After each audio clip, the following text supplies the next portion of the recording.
For our project, we decided to explore the topic of assimilation. More specifically, we decided to explore the topic within our families, since we've had first-generation parents, second-generation grandparents.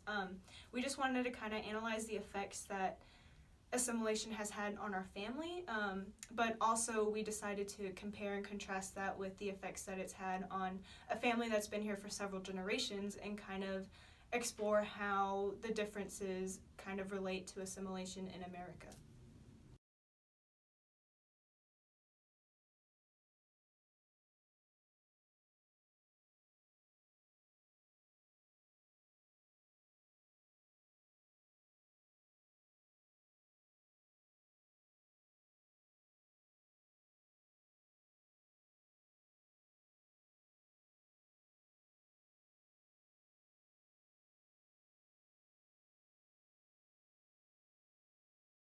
The consequences of assimilation include the notion of a cultural melting pot in which individual cultures meld together to become one mixed together culture. And there also is a loss of diversity of thought as people assimilate to the dominant culture and lose their individual cultures. The consequences of assimilation could also include a loss of language, where people will learn the dominant language and disregard the importance of their home language. It can also include a loss of individuality, as you disregard your sense of self and become less unique as to seem like the general population around you rather than yourself. And then losing cultural heritage. As immigrants come over to the States, they are no longer in the same culture that they have grown up in.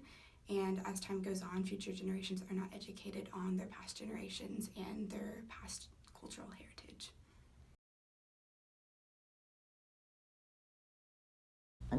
When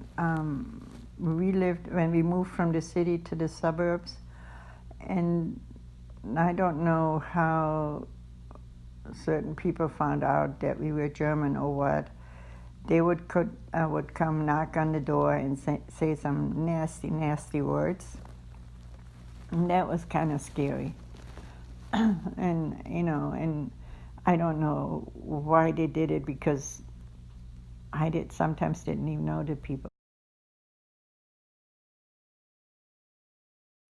Well, I was insecure as a young child, being a part of a family where my parents were immigrants.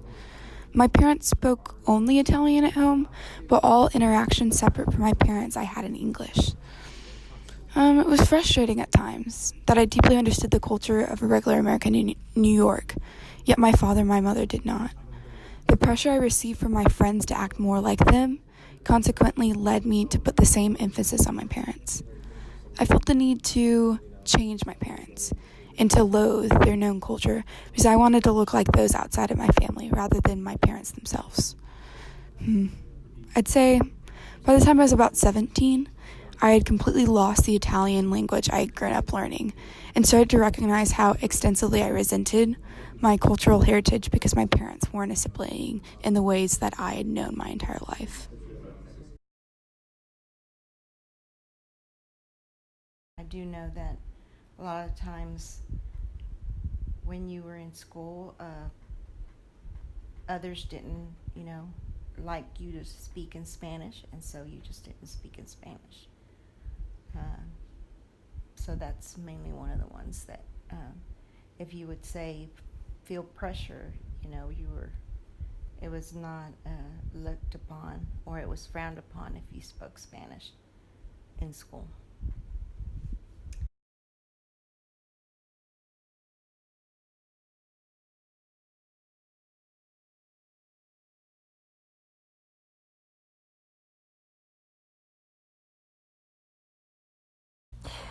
Yeah, it did, but I also knew if I wanted to stay here and be here and live here and get along with people and discuss things, I knew I had to learn English,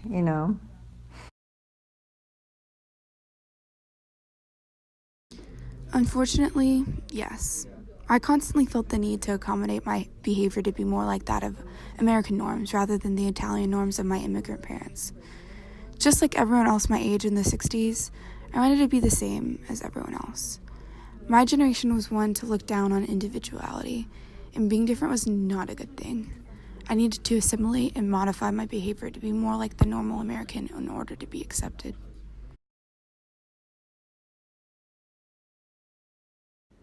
I think it was just, you just learned to do it. It wasn't, it wasn't anything that you had to work at. It was just, that's just the way it was. You just learned that in school you interacted in English, and you ate certain things, and then at home you interacted in Spanish, and you ate traditional Hispanic meals.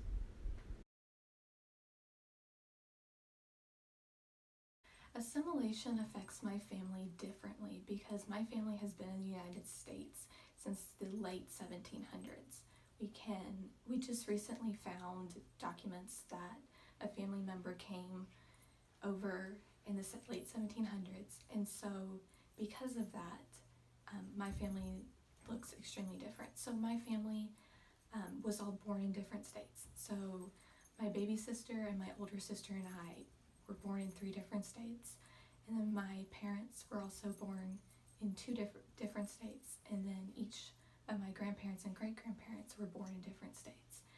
So we have just over the years collected the culture from all the different states that we have lived in, and that has become our culture. For a very long time, we thought my family was English because of our last name, and then just this past summer, we found out that my family was in fact German, which shocked all of us because for the longest time, we've been telling people we're English, and we're not. But I think that all comes back to assimilation, is we, over the years, whether intentionally or non-intentionally, have assimilated slowly to the point that I don't know my family's heritage, that my family's heritage was shocking to me when I found it out. There are many ways we can keep our family's culture and heritage, and I think there are 3 main ways. The first would be investigate.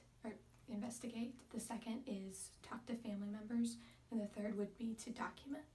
So if we're investigating for a family like mine, where we just recently found out that my family is German, I need to spend the time and go through the process of investigating, of finding the documents, of finding the family photos, so that I will have that for the future.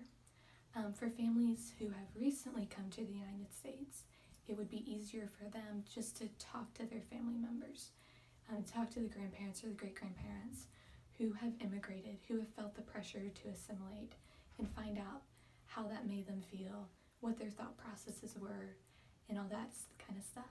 And then after doing some investigation or some talking to family members, I think documenting all that information that you have gained is important, so that one day you're able to pass that on, and that you're also able to keep adding to that as your life continues to change.